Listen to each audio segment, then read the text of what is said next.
Niisiis, Ameerika president Donald Trump ja kogu tema meeskond lahkusid Hiinast. Ja selleks, et mõista usaldustaset USA ja Hiina vahel, on oluline märkida, et Ameerika Ühendriikide salateenistus käskis kogu Donald Trumpi meeskonnal visata ära absoluutselt kõik Hiina poolelt saadud kingitused.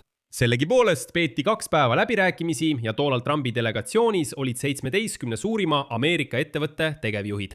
Ja siiski sõlmiti ka mõned kaubanduslepingud. Ja ilmusid Donald Trumpi ja Xi Jinpingi ühised avaldused sõja kohta Iraaniga, Ukraina ja Taiwani teemal. Kuigi on ka muidugi kummalisi uudiseid, näiteks kaubanduslepingute sõlmimine, sest mõned ettevõtted said sellest selgelt kasu, teised aga, hoolimata sellest, et leping oli sõlmitud, järsku kaotasid nad oma positsioonid aktsiaturul. Üldiselt räägin sellest kõigest selles saates.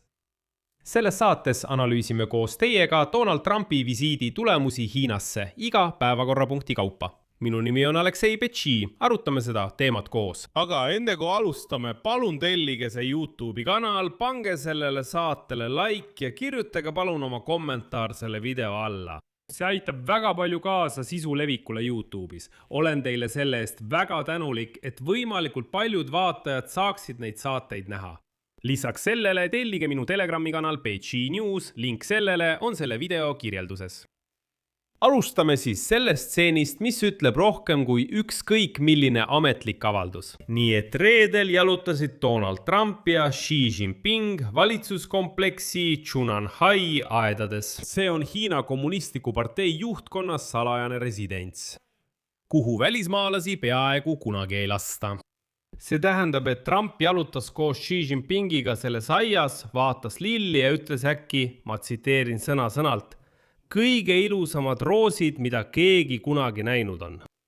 Xi Jinping naeratas ja lubas talle nende rooside seemneid saata. See ei ole metafoor, see on sõna-sõnalt see, millega 2 superriigi 2-päevane ajalooline tippkohtumine lõppes. Need on roosiseemned. Ja veel üks küsimus Donald Trumpilt Xi Jinpingile. Kas ta on veel mõnda presidenti sellesse aeda viinud või on ta siiski esimene? Xi Jinping naeratas taas ja vastas, et ei Donald Trump, sina oled esimene. Selle reisi peamiseks järelduseks võib pidada järgmist. Viimase 2 päeva soe avalik vaatemäng varjas kangekaelset tegelikkust. Peaaegu iga jõud, mis kujundab Ameerika-Hiina suhteid, tõmbab neid täiesti erinevatesse suundadesse. Trump tegi reisi. Trumpil ei ole tihedaid sidemeid Hiinaga. Pärast kümnendit äriliste tehnoloogilist lahtiühendamist, mille ta ise suuresti algatas oma esimesel presidendi ajal, nüüd konkreetsed tulemused või nende puudumine. Niisiis kaubandus.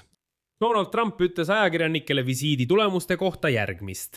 Me sõlmisime fantastilisi kaubanduslepinguid. Ja siin näiteks CNN kirjutab oma artiklis pärast tippkohtumist järgmist. USA president Donald Trump lahkus Pekingist ilma ühegi kohese märgita, et USA ja Hiina oleksid lahendanud peamised probleemid, mis mürgitavad ebastabiilseid suhteid. Mis siis täpsemalt toimus? Hiina nõustus ostma lausa 200 Boeing lennukit. Jah, 200 Boeing lennukit. Tundub nagu võit. Kujutage ette, 200 lennukit, lausa hiigeltehing. Aga siin on oluline detail, sest turg ootas mitte 200, vaid 500 lennukit. Just neid numbreid arutati Donald Trumpi ja Xi Jinpingi summiti ettevalmistamisel. Aga ameeriklased said lepingu 200 lennuki peale, mitte 500.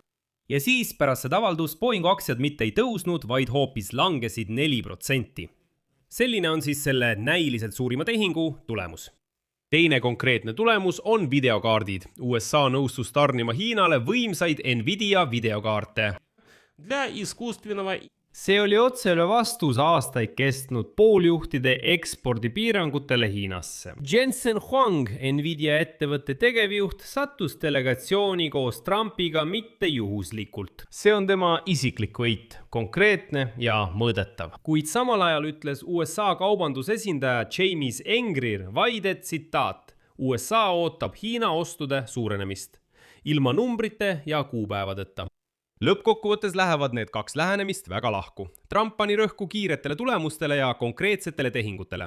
Samal ajal kui Xi Jinping rääkis pikaajalisest suhete stabiliseerimisest, see on klassikaline lahknevus kahe inimese vahel, kes räägivad siiski erinevatest asjadest, nimetades neid ühe sõnaga – läbirääkimised.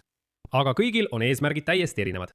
Trump tahtis enne novembrikuu kongressi valimisi võidust teatada. Xi Jinping tahtis lihtsalt kinnistada Hiina positsiooni kui peamist läbirääkimiste platvormi ja kutsuda Vladimir Putini 5 päeva pärast enda juurde. Muide, Xi Jinping on seda juba teinud. 5 päeva möödub ja Putin on juba Xi Jinpingi juures, kuulab ning saab mingeid juhiseid. Muide, Xi Jinping ütles, et USA on allakäigus. Ja Donald Trump kiirustas seda juba tasakaalustama, väites, et Xi Jinping ei rääkinud USA allakäigust otse USA presidendi ees, vaid pidas väidetavalt silmas Joe Bidenit. Nagu Xi Jinping oleks öelnud, et Ameerika oli allakäigus Joe Bideni ajal, aga Trumpi ajal õitseb. Siin ma selgitan, mida mõeldi. Asi on selles, et juba kohtumise alguses ütles Xi Jinping Trumpile, et me oleme väga ohtlikus olukorras. Kui riik, mis närbub, on allakäigus, mis on languses ja riik, mis alles hakkab õitsema ja arenema. Ja need on 2 suurriiki, siis on alati oht, et nad põrkuvad. Nad justkui paratamatult satuvad sõjalisse konflikti. Sest üks tahab kasvu, aga teine ei suuda leppida tõsiasjaga, et ta on allakäigus. Ta ütleb seda otse välja Trumpile ja siis Trump ütleb, ei, te ei saanud aru, ta pidas silmas Joe Bidenit, mitte mind, ei, ärge arvake nii. Lähme edasi, Iraan. Iraani arutati samuti, lepiti kokku, et Hormuzi väin peab jääma avatuks. See on ainus avalik ühine avaldus Iraani kohta. Hiina konkreetseid kohustusi Teheraani survestamiseks ei ole. Washington rõhutas seisukohtade sarnasust stabiliseerimise vajaduse osas, kuid tunnistas, et konkreetseid samme ei olnud kokku lepitud. Trump ütles ajakirjanikele järgmist, tsiteerin. Jah, me arutasime seda. See on see konflikt, mille lahendamist me tahame näha. Ja kõik. Tähendab, tahame näha. See pole päris sama, mis kokku leppida midagi teha. Ukraina. Ukraina oli samuti eraldi osa läbirääkimistest. Kummalisel kombel kinnitas Trump, et sõjateema nende metsikute pesemata venelaste poolt Ukraina vastu tõstatati tõepoolest Pekingis tippkohtumisel. Edasi tsitaat. Jah, me arutasime seda. See on konflikt, mille lahendamist me tahame näha. Nagu näete, jälle näha. Sisuliselt sama asi. Ja mõlemad pooled tahavad sõja lõpetamist, ütles Trump, aga senaator Lindsey Graham ütles, et Xi Jinping võib lõpetada sõja Ukrainas ühe telefonikõnega. On selge kuhu. Aga kõnet pole seni tulnud. Küll aga tuli kutse Vladimir Putinile Pekingisse. Taiwan. Aga Taiwan. Xi Jinping hoiatas konflikti eest. Me arutasime seda eile. Lühidalt öeldes ütles ta otse Donald Trumpile, et kui te võtate Taiwani suhtes meie arvates vale seisukoha, siis me kindlasti satume teiega konflikti, võib olla isegi avatud sõtta. Seetõttu enne kui midagi Taiwani kohta ütlete, mõelge, kas teil on vaja veel üht sõda, seekord Hiinaga. Tulemusena ei mainita Taiwani Valge Maja ametlikus kokkuvõttes üldse. See tähendab, et diplomaatilise protokolli kohaselt olulisi kokkuleppeid ei saavutatud. Ameerika pool rõhutas uute kohustuste puudumist. Ehk siis Xi Jinping rääkis, Trump kuulas, Taiwan jäi sinna, kus ta oli. Tegelikult ei muutunud midagi, kuid siiski Xi Jinping testis sellist avalduste retoorilist subatavust. Kuigi Trump tunnistas esimest korda, et ta siiski arutas Xi Jinpingiga Ameerika relvade tarnimist Taiwanile. Haruldased muldmetallid.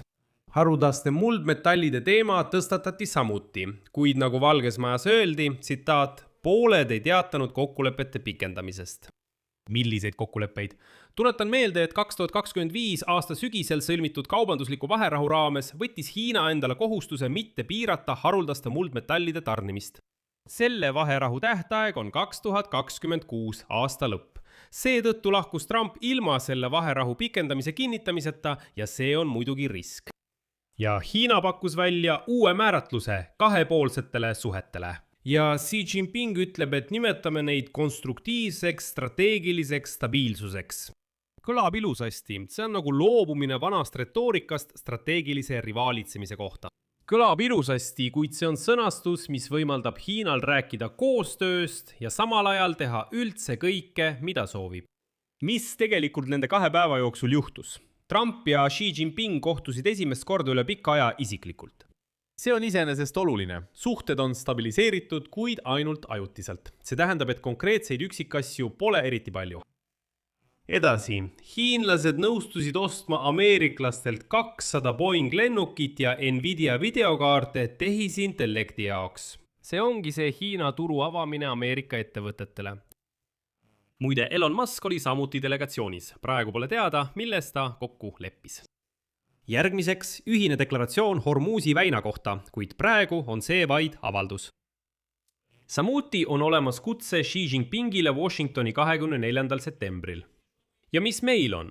Roosiseemned, mille Xi Jinping peab saatma Trumpile Washingtoni. Üldiselt sai Hiina sellest tippkohtumisest selgelt rohkem kasu kui Ameerika Ühendriigid. Siia panen 3 punkti, kirjutage oma arvamus ja järeldused selle video alla kommentaaridesse. Telli kanal, vajuta kellukesele ja ära unusta vajutada meeldib nuppu, kui soovid. Toeta selle YouTube'i kanali tööd. Seda saab teha rahaliselt tehes ükskõik millise annetuse. Või tasulise sponsortellimusega. Linkide ja rekvisiitide kaudu selle video kirjelduses. Kõik, hoolitsege enda eest. Kõigile head aega!